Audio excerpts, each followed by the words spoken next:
Damos la bienvenida al doctor Camilo Herrera, fundador de Radar Consumer Group, quien nos hablará sobre las nuevas tendencias y preferencias del consumidor colombiano. Tiene la palabra, doctor Camilo. Por favor.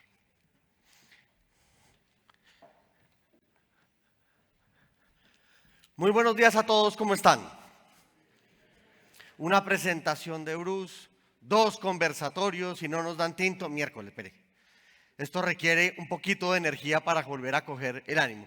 Yo les quiero pedir un favor, no sé si alcancemos a lograrlo antes de que pase, pues yo de verdad les quiero pedir a ustedes un aplauso y un agradecimiento muy grande a las Fuerzas Armadas y a la Policía Nacional, que sin ellos en este país básicamente sería absolutamente imposible hacer lo que hacemos como empresarios todos los días. Me han puesto un reto muy bonito y es contarles la otra parte de la historia. Hemos hablado de la industria, han hablado de políticas, han hablado de seguridad. La apuesta que me piden a mí que les cuente a ustedes es ¿y cómo se va a comportar la demanda? Más allá de las proyecciones donde seguramente nuestra capacidad de proyectar cada vez es menor, pero sí de entender cuáles son los grandes cambios que se nos van a venir y nos van a transformar el juego.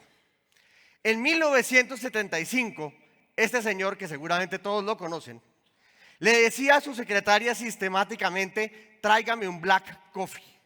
El término black coffee no era entendido en el mercado como hoy es entendido, o como lo llamaríamos los bogotanos, un tinto, y esto se fue acuñando en Seattle, se fue acuñando en Washington y terminó siendo un producto mundial.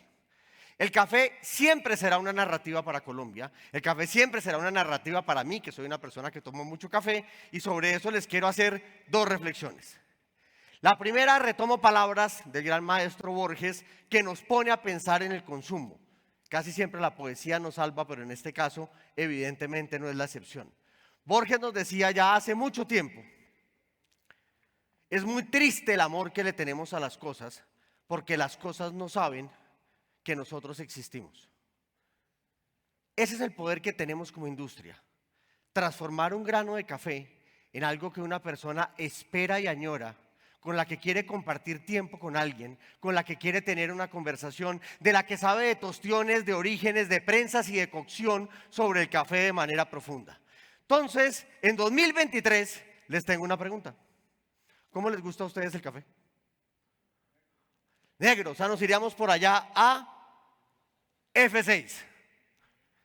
Hay gente que le gusta pintado, hay gente que le gusta perico, hay gente que le gusta con azúcar, hay gente que diría que ponerle azúcar al café es herético. Sé de una persona en esta sala que le gusta con Instacreme. Pero cada uno de ustedes, combinando solo 2 productos, pueden crear N cantidad de productos según las preferencias, necesidades, gustos y cultura de una persona. Ese es el poder que tenemos en esta industria. Y estamos en un momento en el mundo donde se consume más café del que se está produciendo. Tenemos todas las dificultades en la industria, ustedes la conocen mucho más que yo, pero esta situación nos lleva a una comprensión que no es menor. Y es, venimos de una pandemia. Esa salida de la pandemia nos deja por lo menos un hijo grande, que es la inflación. Esta caricatura que tienen ustedes en pantalla de Manolito, hijo de Manolo, el dueño de la tienda de barrio en Buenos Aires donde vivía la combo de Mafalda y Felipe, entiende que tiene que romperle la jeta a su amigo Felipe para que esa moneda que le va a traer el ratón Pérez tenga más capacidad de compra. Y lo entiende porque en 1959 la inflación en Argentina era de la salvajada de 130%. Cualquiera de ustedes que googlee en este momento se va a dar cuenta que esa es más o menos la inflación de Argentina hoy. Entonces, la gran herencia que nos queda a nosotros después de la pandemia es una inflación en el mundo entero cercana al 10% y un aumento de los costos cercanos al 20%. Todos los negocios entraron en un reto muy grande porque no han podido transmitir a consumidor final el precio que tienen que transmitir. Y esto básicamente, de una manera clara, rompe la economía. Y esa ruptura que tenemos de la economía nos lleva a que 2022 fue un año en el que tuvimos altas tasas de interés, en el que tuvimos crecimiento económico, la oferta creció, claramente la demanda también creció, y como la demanda crece mucho más que la oferta, desemboca en inflación, en altos costos de producción, en que los bancos centrales suban tasas y el problema de deuda sea realmente complicado. Pero mi mamá mira esto distinto. Mi mamá o cualquier consumidor lo que ve es lo siguiente: si va a haber inflación, yo hago la de Manolito, yo compro antes de que los precios suban.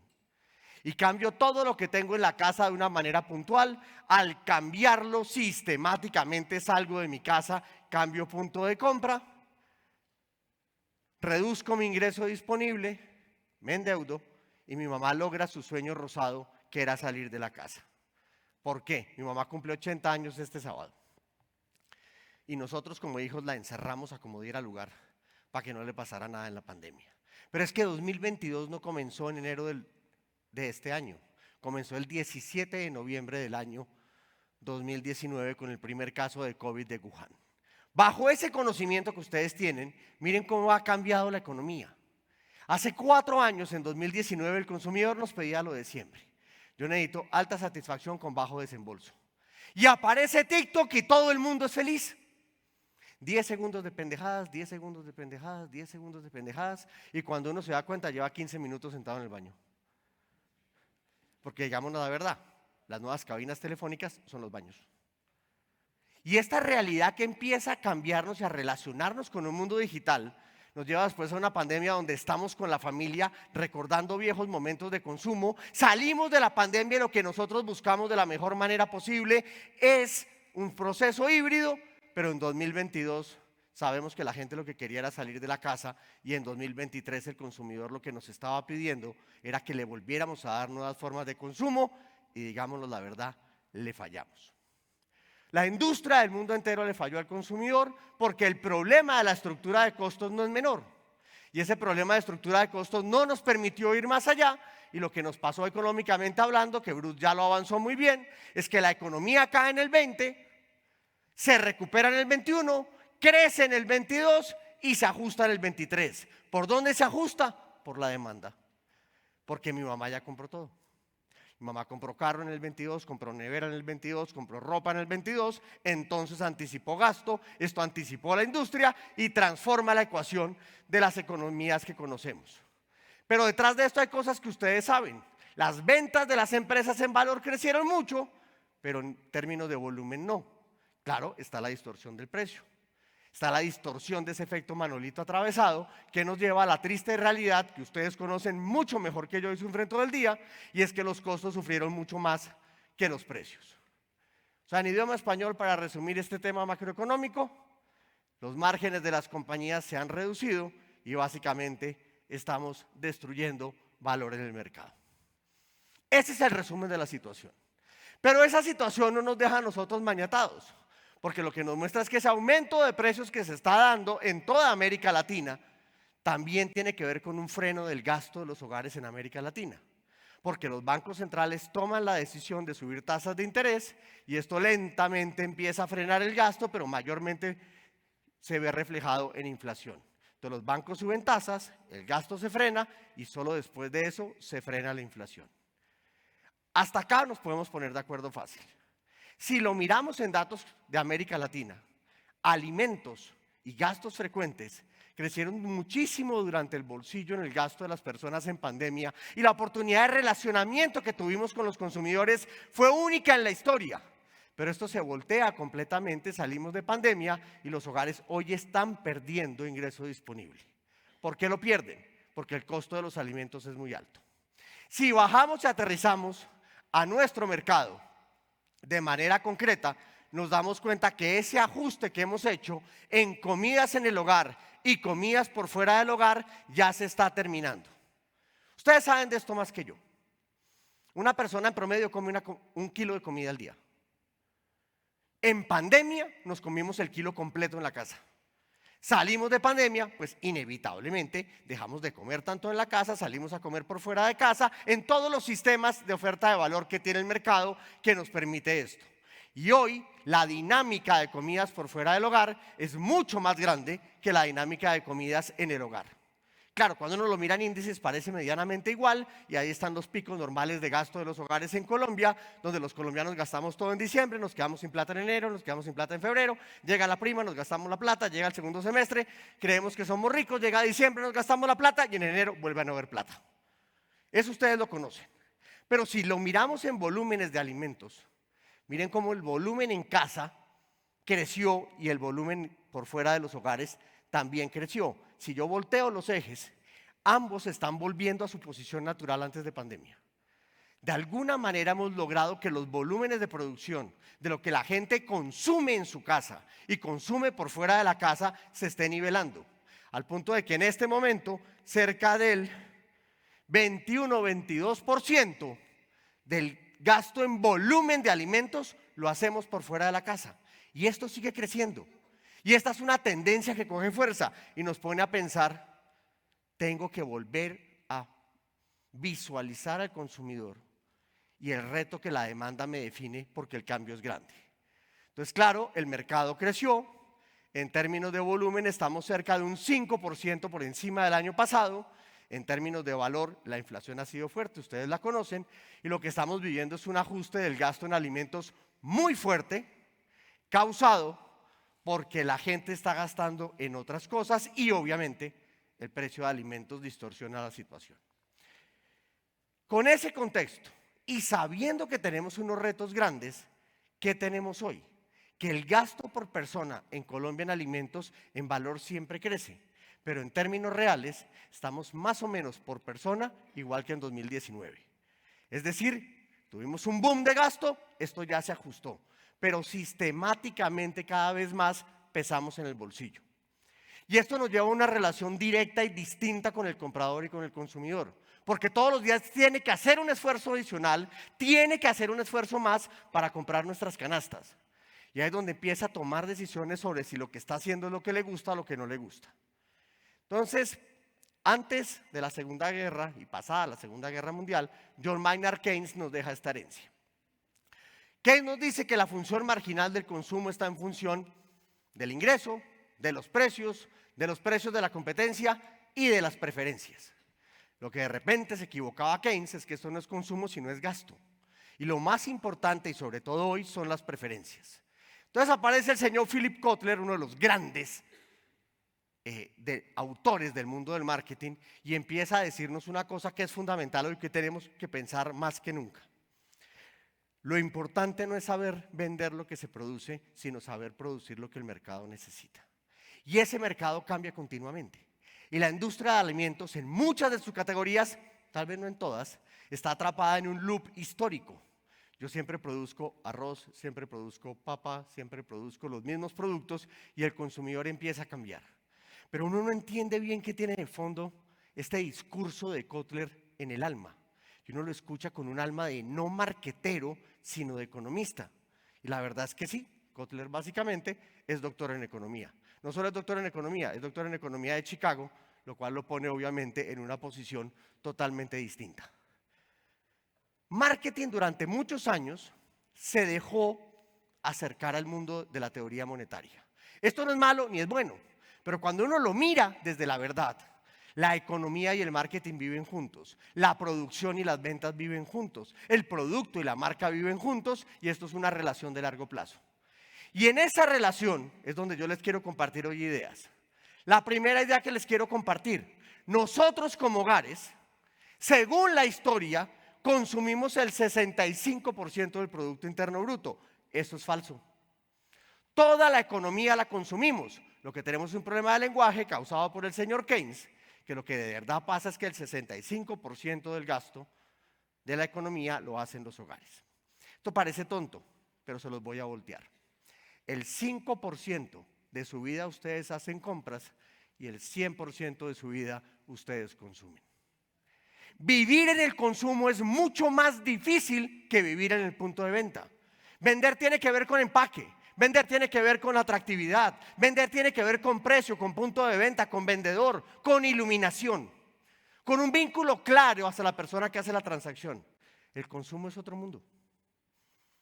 Los rituales de consumo que tenemos son totalmente diferentes. Solo les pregunto por un segundo y que piensen ¿qué medias se ponen primero? Y más de uno dice, uy, no sé. La izquierda, no, la derecha, no, la izquierda, no. Y empieza un problema mental porque uno no se da cuenta de lo que hace. Y en esos rituales de consumo en los que estamos, hay una transformación gigantesca que ustedes conocieron. A ustedes les dijeron que la ley de oferta históricamente, y es una cosa muy válida, es sencillamente una relación positiva. A un precio más alto van a haber más oferentes dispuestos a producir más, y por eso consideran que los empresarios básicamente somos seres malvados que queremos cambiar el mundo. La demanda parece que piensa distinto. La demanda lo que dice es, a menor precio yo compro más, y esto por detrás tiene cosas de distribución del ingreso, de salarios, de capacidad de compra, pero bajo esa premisa, esa famosa ley de demanda que entendíamos, lo que nos deja es un comprador básicamente definido en las promociones. Y hasta ahí nos plantearon la economía y ustedes lo vieron casi todos en las escuelas. Las famosas tijeras de Walras existen. Pero aparece marketing y dice, ¿y cómo hace usted para juntar la oferta y la demanda? Dígale a los agricultores de Colombia que la demanda le llega sola. Dígale que no necesita logística, que no necesita marca, que no necesita empaque. Eso no es cierto. Juntar la oferta y la demanda es un reto gigantesco. Y ahí es cuando aparece toda una cantidad de historias que son fundamentales y que rigen o viven en la tercera ley que no está escrita. Y es la ley del consumidor. El consumidor consume lo que le satisface. El consumidor consume lo que le gusta. Yo soy un gran tomador de café. Alguna vez un asistente mío me hizo el cálculo, 2,5 litros al día. Yo no sé si esto es bueno o es malo. No tengo la más remota idea, ni voy a culpar de mi estatura, mi calvicie, ni de mi barriga al café. Pero evidentemente algo me tiene que hacer por el exceso que tengo. Pero el rol que tenemos con los productos es tan grande que nos vinculamos emocionalmente con ellos. Entonces le quiero hablar a las mujeres con todo el respeto en este momento y a todas aquellas que están aquí presentes y que quizás después vean esta grabación. Perdónenos a los hombres. Nos encantan las medias rotas. De verdad nos encantan. ¿Nunca se han preguntado por qué están rotas? Porque nos gustan tanto que las seguimos usando. Pero una mujer ve un par de medias rotas y esto es un toque, hay que botarlas. Esto es un tema de vida o muerte. La pregunta es cómo identifico un producto que se vincule tanto a la persona, que haga que su proceso de compra, donde tiene que definir por talla, por precio, por lo que sea totalmente menor ante la decisión de consumo. Cuando usted está en un punto de venta, sus decisiones son monetarias. Cuando usted está en su casa y tiene que escoger cuál de los productos de comida se va a comer que están en la alacena, gana el que a usted le gusta, gana el que usted tiene preferencia, gana el que usted ha logrado construir un valor con el consumidor. Difícil que gane una papa cruda. Ya una papa frita, la historia es distinta. La gente entiende que le gusta y lo hemos educado a consumir. Claro, el camino que nos queda es largo. Entonces, si yo a ustedes les preguntara hoy, ¿qué producto comprarían adicional mensual que nunca han comprado? De repente me dirán libros, me dirán una suscripción a Netflix, me dirán lo que no tienen en este momento. Si les digo lo contrario, les voy a quitar un producto, ahí la reflexión es muchísimo más difícil. ¿Esto no pasa? Sí, sí pasa, nos pasó en pandemia. De hecho, llegamos a dejar de comprar cerca del 25% de los productos que comprábamos. Y tomamos decisiones muy difíciles como compradores y tuvimos sacrificios enormes como consumidores. Es más, cambiamos el lugar de compra. Y no solo cambiamos el lugar de compra, sino que nos tocó reestructurar todo nuestro gasto de bolsillo, dándole total prioridad a los alimentos y a los temas de aseo, higiene, protección y salud. Es totalmente claro cómo el bolsillo de los hogares cambió profundamente. Y ese cambio que tuvimos los hogares nos lleva a la siguiente pregunta. ¿Qué harían si les doy 1 hora más al día? ¿Qué harían? ¿Venir a foros? ¿Dormir? ¿Entrenarse? ¿Trabajar? Lo que quieran. ¿Y si les quitara 1 hora? Entonces los llevo a una quinta pregunta. ¿Cuánto tiempo consumen ustedes al día? Y ese es el secreto escondido del mercadeo. Unos dirán 8 horas, otros dirán 16, otros dirán 24, y la verdad es que ustedes usan 9 horas de computadora, 8 horas de escritorio, más o menos 18 horas de celular, y están vestidos 23 horas y media al día. Uno por mucho está en bola media hora al día. No digo nada más. Solo con 4 productos, ustedes consumen 58 horas de bienes y servicios. Es decir, que al día consumen cerca de 600. Y cuando llegó la pandemia, el mundo cambió. Y si ustedes se dan cuenta, el mundo en el que ustedes viven tiene un tiempo de consumo muy pequeño. La ironía es que tiene el mayor peso en el bolsillo de toda la canasta de gasto. Ustedes viven en el bolsillo de la gente, pero tenemos que construir rituales que nos acerquen al consumidor. Tenemos que levantarnos de la mañana y tomarnos un café. Ese fue un código que alguien nos sembró. Tenemos que ir a cine y comer palomitas. Ese es un código que alguien nos sembró. La cantidad de cosas que ha hecho la industria de alimentos, la agroindustria y todo el esquema de producción agroindustrial del mundo entero y de Colombia no es solamente producir buenos productos, es satisfacer a consumidores. Y esto nos tiene que llevar a pensar distinto. Tenemos que repensar los momentos de compra. ¿Cómo le vamos a enseñar a las nuevas generaciones que un melón está fresco? No saben.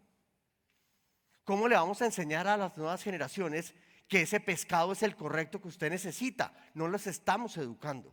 Imagínense lo que no estamos haciendo en momentos de consumo.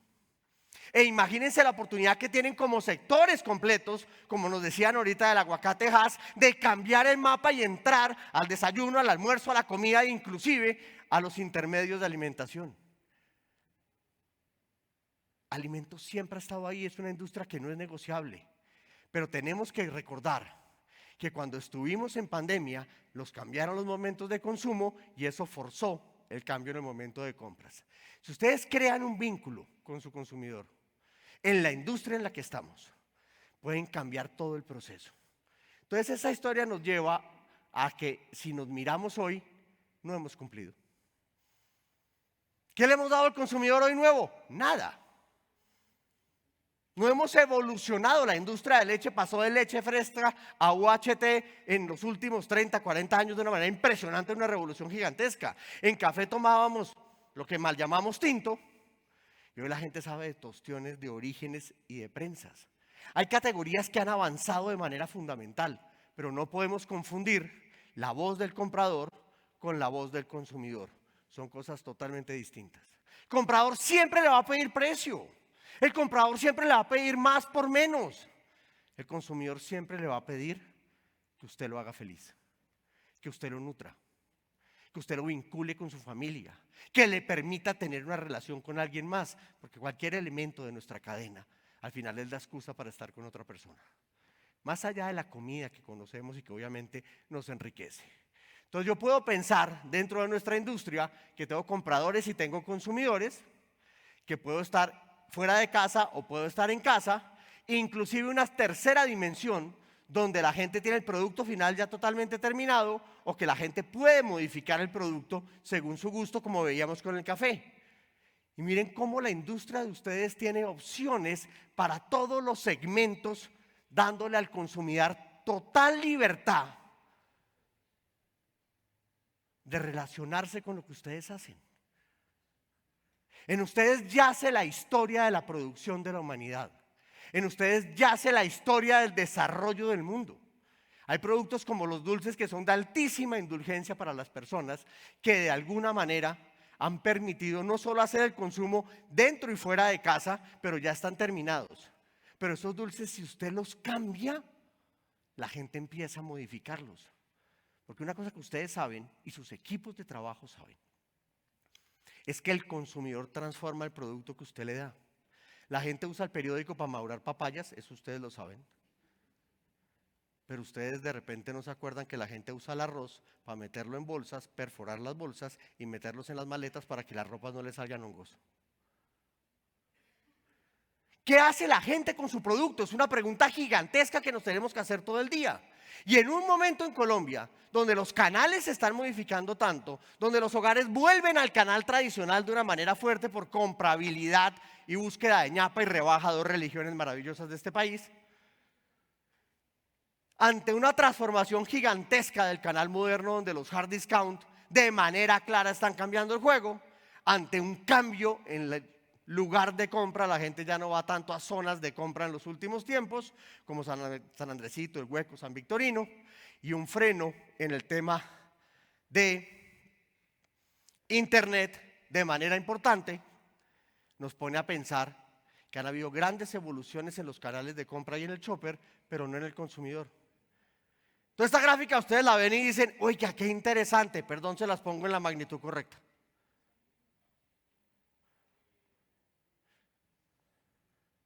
Solo por aviso parroquial, de alguna manera la Andy les entrega la presentación. No la tengo tan clara, si no me la piden a mí por redes o lo que sea, yo se las paso. Entonces, educar al consumidor es un arte. ¿Cuántas veces han llegado a su casa a coger algo de la nevera y alguien en un acto mágico totalmente incomprensible metió la cosa vacía a la nevera? Y dice, pero ¿por qué no me avisó que se acabó la leche? ¿Usted se imagina donde los tarros de leche o las cajas de leche en Colombia tuvieran un letrero que dijeran, por favor, aquí avíseme que hay que comprar más leche? Inclusive usted puede hablar con un adolescente que hay en su casa con el que perdió el diálogo. Por lo menos le va a pedir leche. Este vínculo que pueden dar los productos es gigante, pero ese vínculo nace en un cambio mundial. McKinsey, en un gran estudio que presentó sobre forecast, el doctor Gallego hablaba del profesor Godet, uno de los mejores profesores y académicos de la prospectiva. Después de la Segunda Guerra Mundial, la economía entró en una gran reactivación, después llegó un periodo de oscurantismo y llega la gran economía de mercado, pero esa economía de mercado se ve totalmente modificada por la llegada de la pandemia y los confinamientos que de manera sistemática nos redefinen una nueva era. Esa nueva era tiene cosas de las que aquí ya han hablado y no me quiero detener. Tecnología, claro. Energía, lógicamente. Geopolítica, lógico. Pero hay una que a mí me preocupa, la demografía. Los seres humanos estamos cambiando. Y estamos cambiando en por lo menos 3 componentes fundamentales. 1, nos estamos envejeciendo. 2, la altura promedio de la gente en el mundo está aumentando. Me excluyo de cualquier estudio. 3, las preferencias de consumo están cambiando. Y todo esto surge de 2 grandes fuerzas. Hay una cantidad de gente que tomó la decisión de no morirse, sobre todo los que tienen más de 60. Y hay una cantidad de gente de menos de 30 que tomó la decisión de no tener hijos. Y eso nos cambia el juego completo. Y claro, llegó la tecnología y la tecnología nos va a transformar de manera profunda y hemos creado mecanismos de negocio donde estamos saltando de negocio en negocio, intercambiando y modificando mercados. Pero esto no es nuevo, esto lo hicimos en la industria del café. Llegó el café a la producción de los hogares, llegó a los monasterios y nacieron los capuchinos, llegaron las cafeterías, llegó el café soluble, llegó Café de Colombia y hoy hay 45.000 tiendas de Starbucks en el mundo. Hemos logrado llegar allá. Pero no solo hemos logrado llegar allá, esto es un proceso que nos lleva a una pregunta. ¿Será que el consumidor está asustándose hoy? No, el consumidor está ajustándose, que es distinto. Ustedes como usuarios, no piensen como productores, toman decisiones todos los días. Y esas decisiones que toman todos los días, las toman en este mundo. En ese mundo las reglas son predecibles, son entendibles y las podemos manejar. Pero en el nuevo mundo que creamos, las reglas son distintas y estamos juntando los 2 mundos al mismo tiempo. Si yo aquí a ustedes les digo, Paola Cadavid, te amo con todo mi corazón, ustedes van a decir, ay, tan lindo decir el nombre de la esposa en la conferencia. Si pongo eso en redes sociales, tengo 500 likes en 10 minutos, el de ella y el de 5 exnovias. Que no sé qué significa ese like, qué bueno que esté feliz o alguien se lo ganó. Lo que sea. Estas reglas son distintas. En el mundo físico ustedes solo pueden estar en un sitio. En el mundo digital pueden estar en N cantidad de dimensiones al mismo tiempo. Eso nos reta a nosotros como industria. Mi papá tenía este carro, no sé si ustedes lo conocen, es un Comando Viasa, es una imitación española del Jeep, seguramente hubo una planta de Jeep en la Segunda Guerra Mundial en España. ¿Qué era mi papá cuando yo era niño? Seguramente el de ustedes también. Mi papá era Rappi, era Waze y era Uber. Hace 85.000 años, toda la humanidad sabía construir una herramienta que le permitía moverse, le permitía cazar, le permitía tener alimentos. Hace 40 años, toda la humanidad tenía una herramienta que le servía para lo mismo, pero no lo dejaba moverse y nadie sabía hacerla. Entonces encontramos la solución y hoy tenemos una herramienta que nos permite movernos, acceder a alimentos, acceder a servicios, pero nadie la sabía hacer, básicamente. Ese cambio es grande el que hemos tenido, no es un cambio menor. Ese cambio que está detrás de ese consumidor de alimentos comienza con este dispositivo. ¿Alguien lo conoce? Lo tenían las tías con un candado. Era la época en que las llamadas eran carísimas. Y empieza a soltarse y a darse la libertad en teléfonos, en computadores, en pantallas, en libros, en revistas, y volvimos a ser seres nómadas. Y volvimos a desvincularnos del mundo físico y hoy tenemos una capacidad de movilización gigantesca. Por lo tanto, el consumo nutricional y calórico es diferente. No le podemos dar a la gente la misma comida. Hace 10 años yo almorzaba por lo menos 2 veces a la semana sopa. Hoy rara vez como sopa. Eso afecta una cantidad de industrias, y ustedes bien lo saben. Entonces, estas transformaciones que hemos tenido no son menores. Hoy el 75% del planeta está despierto mientras yo hablo. Cerca del 97% de la gente del mundo está vestida, pero solo el 42% del mundo está conectado. Y este mundo nómada y digital en el que entramos nos crea una nueva pobreza. Con un problema. Solo el 5% de los contenidos digitales están en español.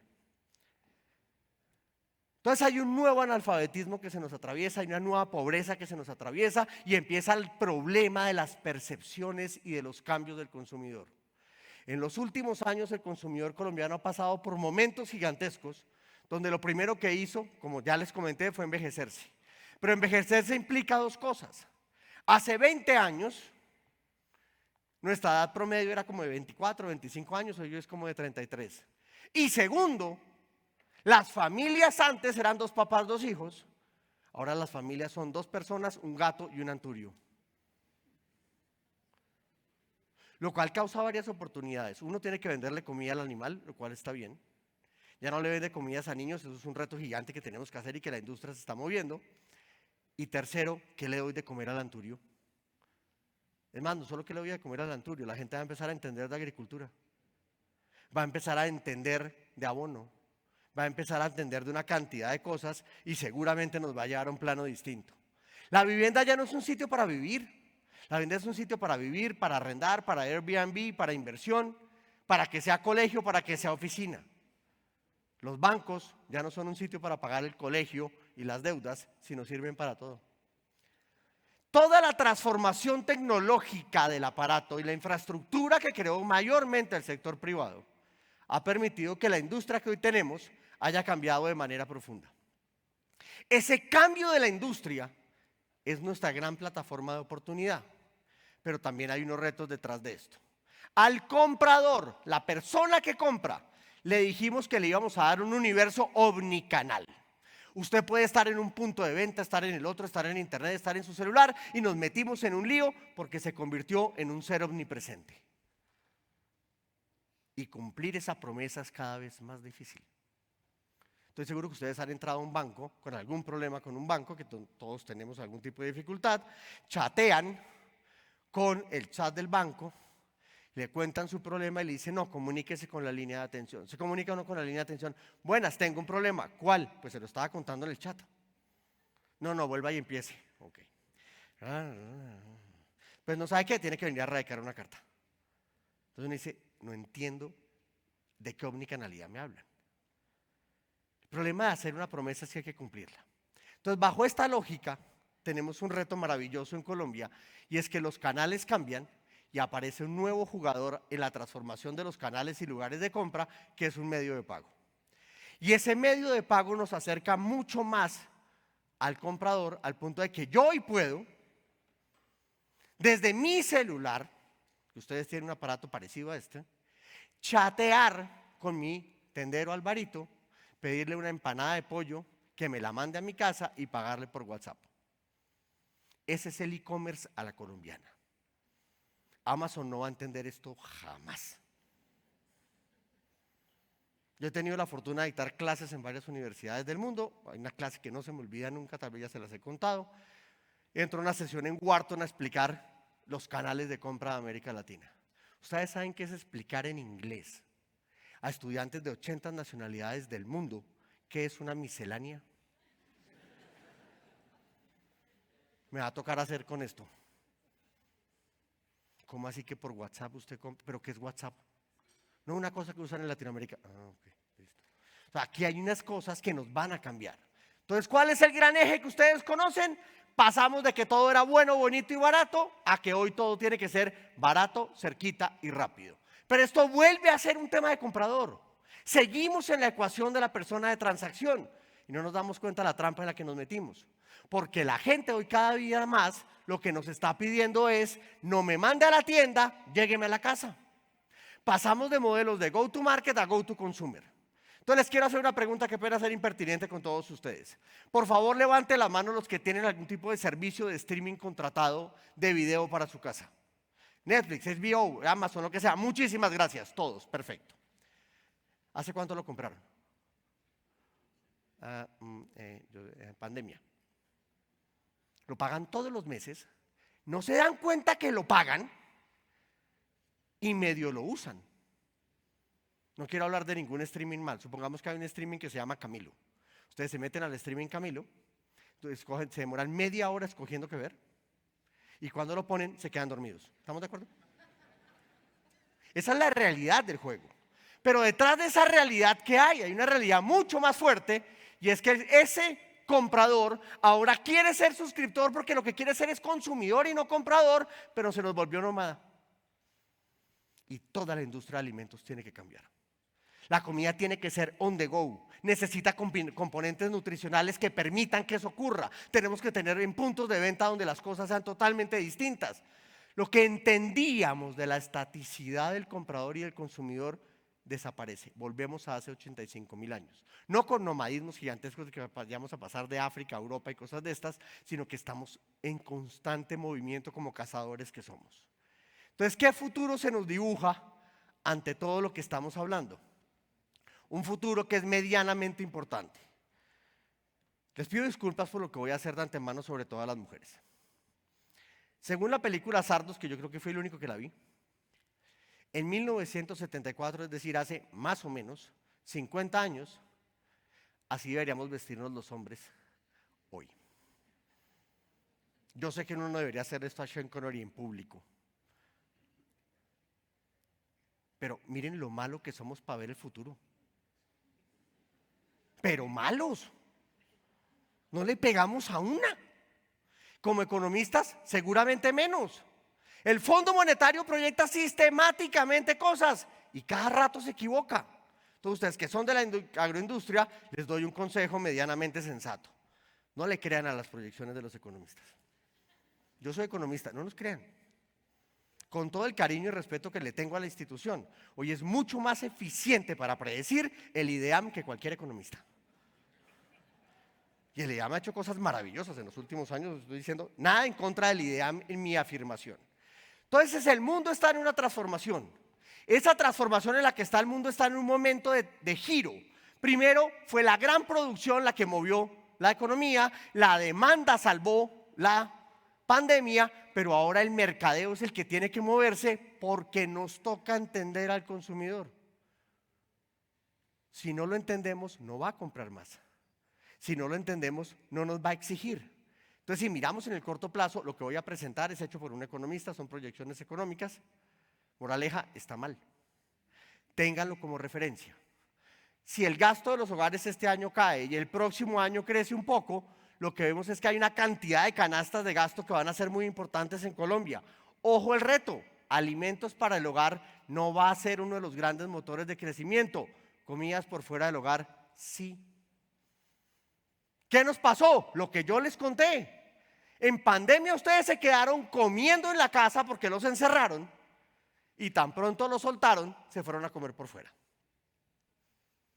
Pero lo mismo pasó con los elementos de aseo, con los elementos de limpieza, con los elementos de protección que ustedes compraron en pandemia. Ya no los están comprando. Digámonos la verdad, ¿cuántos litros de alcohol compraron en 2020? A uno lo bañaban. Uno decía que nadie esté con un fósforo, que nadie esté con un fósforo, que nadie esté. Eso ya no pasa. Miren cómo el mercado en los últimos años se ha transformado de manera profunda. Esa transformación nos lleva a que tenemos que pensar. Entonces, en la mitad de la pandemia nos dijeron, tiene que reinventarse. Y el pobre director del centro de convenciones de Beijing decía, ¿y yo cómo me reinvento? O sea, yo tengo este mole, ¿qué hago? No siempre la solución es una reinvención. De repente la solución está en el alma propia de lo que tenemos. No sé si ustedes conocen esta marca. Esta marca nos dijo hace muchísimos años que era diseñada en California y producida en Asia. Y esta otra marca de ese mismo país nos dijo, yo soy diseñado en Atlanta y me producen en cada país del mundo. Son modelos de negocio totalmente distintos, con productividades y impactos sociales totalmente diferentes, que nos hacen pensar en la realidad que tenemos hoy. Yo les pongo esta marca y todos dicen, yo sé qué es. Y esa marca hoy, pues no tiene la importancia que tenía hace unos años. Las marcas, al final, son la representación abstracta de la promesa que le hacemos al consumidor. Y con un solo error pueden perder todo su discurso de valor si se descuidan. No estoy diciendo que Vipi sea mala. No estoy diciendo que Nike y Adidas sean malos. No estoy diciendo que McDonald's sea malo. Estoy diciendo que ante ciertos segmentos de la opinión pública están claramente afectados. Y esto da un espacio a una cosa que a uno se le olvida. Las marcas grandes casi siempre terminan siendo sustituidos por nuevas marcas. El mundo cambia de preferencias. Ante el cambio de preferencias, las nuevas compañías tienen una flexibilidad más grande para adaptarse a ese cambio del consumidor que las marcas pasadas. Hoy pensamos en nuevas fuentes de energía, nuevas formas de café y nuevos insumos para comida, medicamentos, cremas y belleza. Y eso ustedes lo saben. Ustedes saben perfectamente que parte del futuro nutricional de Colombia en los próximos 50 años pasa por hormigas culonas. Punto. Vamos a comer insectos. Y el mundo entero va a comer insectos. Es más, no sé si se acuerdan que hace más o menos 20 años este era el asesino más salvaje del mundo. El huevo mataba a la gente. La carga de colesterol que nos daba el huevo era salvaje. No coma huevo. Hoy por hoy nos dicen, no, qué pena, nos equivocamos. El huevo no es malo. Siempre surge con mucha fuerza una idea y se nos olvida de la gran verdad. Detrás de un pan tajado como el que está acá, y más aún un pan tajado integral, está casi todo el avance, historia y ciencia y conocimiento de la humanidad. ¿Cómo llegamos de un trigo a molerlo, a cocinarlo, a hacer todo lo que hacemos hasta llegar a un pan? Lo que hay detrás de un pan es una cosa gigantesca, pero también hay una verdad que no la podemos olvidar. El grueso de lo que hoy consumimos es artificial. Y eso no es malo. La humanidad ha sabido aprovechar y cuidar la naturaleza para producir cosas que le hacen cosas mejores. Van a decir que el lenguaje es natural. Me van a decir que el vestuario es natural. Nada de lo que tenemos es natural. Entonces esto nos lleva a una cosa gigante. Hoy la gente está más pendiente del insumo que del producto. Pasamos de negocios B2C a negocios B2B a negocios hacia mí. Hoy yo llego a una tienda y lo que digo es, por favor, deme pan sin gluten. Deme gaseosa sin azúcar.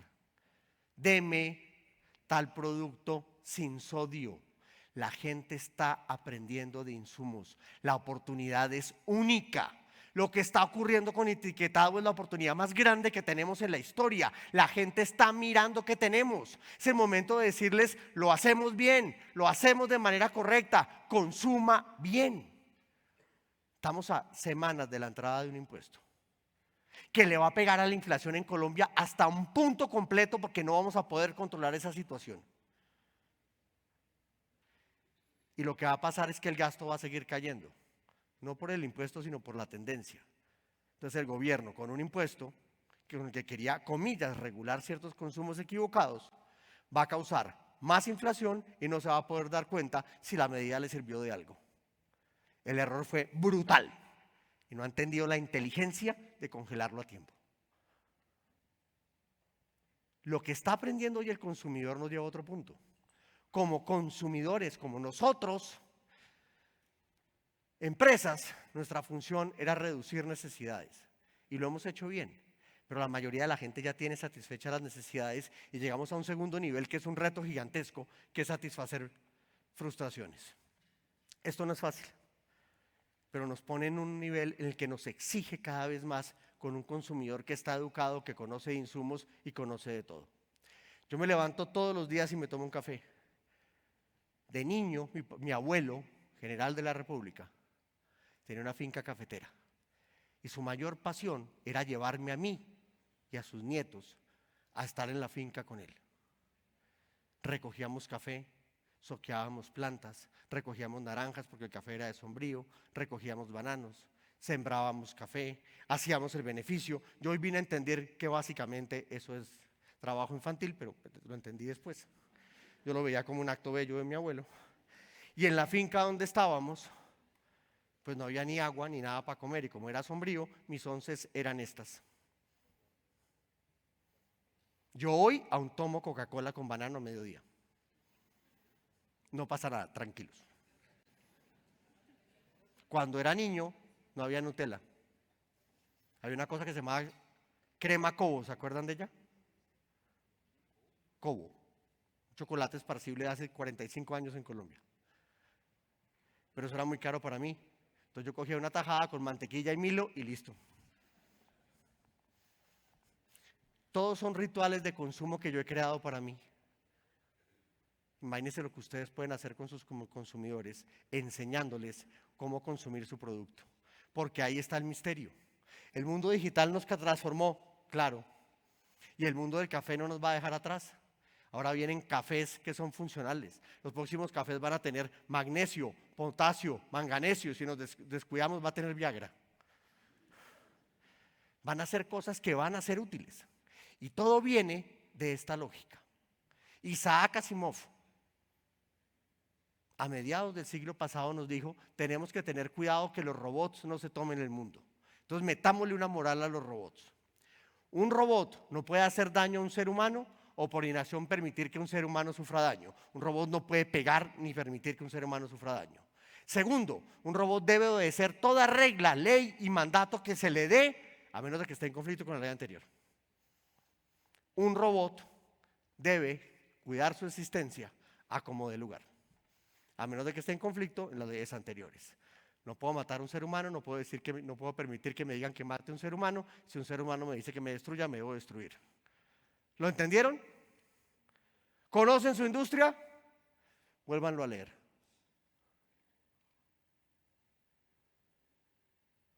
Ustedes producen cosas que cambian vidas.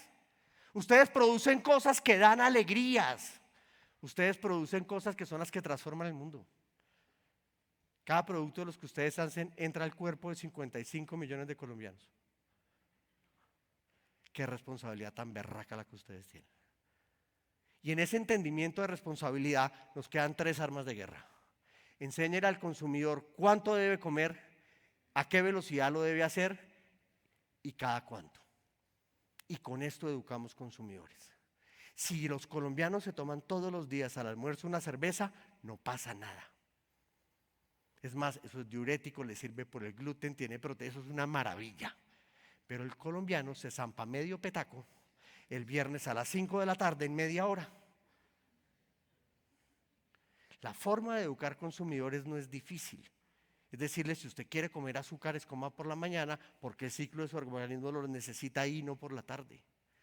Hay una cantidad de información que nunca le hemos contado al consumidor que es fundamental. Entonces, haciendo uso de la famosa ecuación de Drake, que es la ecuación con la que se calcula si hay vida en otros planetas, yo he ido montando la ecuación de lo que podría pasar en consumo, cómo debería ser la ecuación de consumo, y he intentado algún día escribir el paper para explicar qué tanto la gente usa su producto. Y les tengo un dato complicadísimo. La probabilidad de que la gente en Colombia use su producto es de 1 por E a la 20. 1% es 1 por E a la 2.